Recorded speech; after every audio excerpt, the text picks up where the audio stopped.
Today's episode of the More You Know podcast is brought to you by CrowdQuestion, a brand new social communication platform focused on connecting crowds to bring everyone closer to their community, as well as enhancing any occasion. Rather than being a social media platform focused on content and advertising, they're focused on communication and connection. Learn more about the platform and download the app free at crowdquestion.com.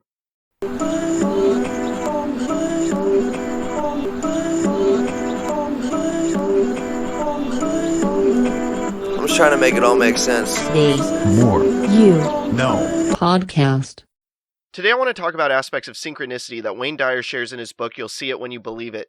So the term synchronicity was coined by the philosopher and psychologist Carl Jung. The basics of believing in synchronicity is that every single life has a purpose, and a deeper meaning that we are generally aware of. There's this form of intelligence that we're largely unaware of, that puts everything together in a synchronized fashion. What this means is that everything happens for a purpose, and life is happening for you, not to you. Or in metaphorical terms, the puzzle pieces of life fit perfectly together. There's various levels of synchronicity and connectedness. Some are easier to understand and be aware of, and others take time to find awareness in. But I now want to take you on a brief excursion of connectedness that Wayne shares in his book, so you can get an idea of the level of synchronicity in your life, as well as synchronicity to look out for.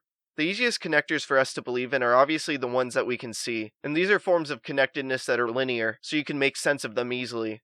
Next, more difficult connections are form hidden to form. These are things where we cannot see that something's connected, but we simply have to believe that it's connected, as well as trust in the process. This is something you should look at in the same way as a light switch. You can't see what's going on, you might not know what's going on, but you can trust that when you flick the switch on, the light's going to turn on unless the power's out. And this process is something you simply get used to and trust in, and with this level of connectedness you should do the same. From here, even more difficult connections are form to invisible form. This level of connectedness is entirely invisible, and is a level up from the previous level. Rather than looking at it like a light switch, you could look at it as cable or streaming media on your television. In no way can you see what's happening, but a transmission occurs.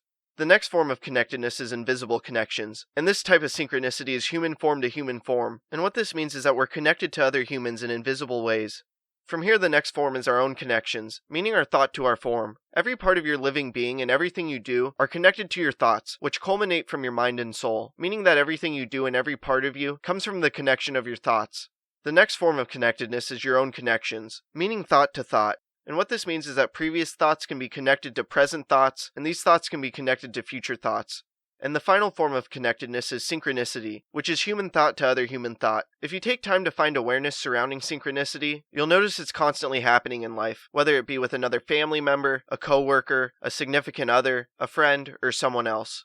Now that we understand these different levels of connectedness which are tied to synchronicity, I now want to explain the awakening process that Wayne shares. Stage 1 is your beginnings on the path, and this is the point where you seek to become better connected with the universe and people in life.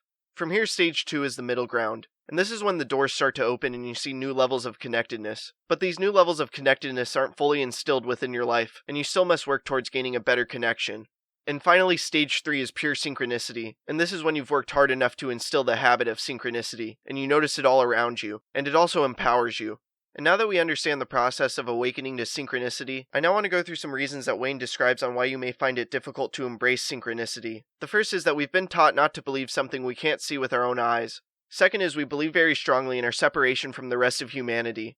Then third is that form rather than thought is the guiding principle of our lives.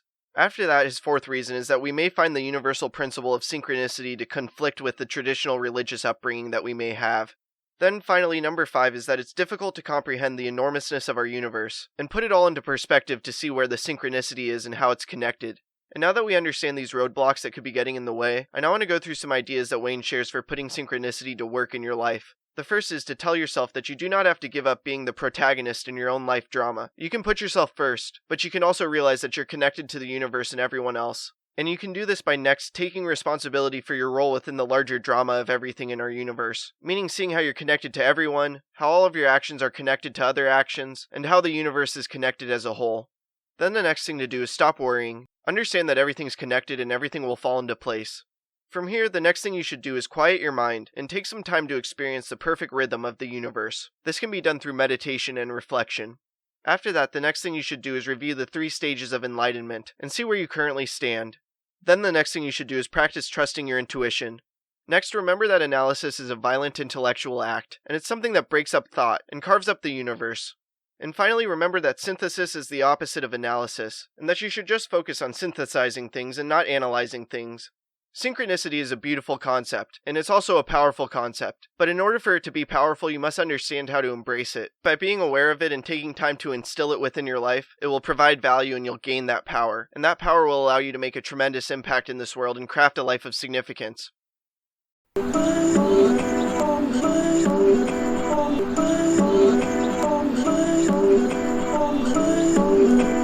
I'm just trying to make it all make sense. The More You No Podcast.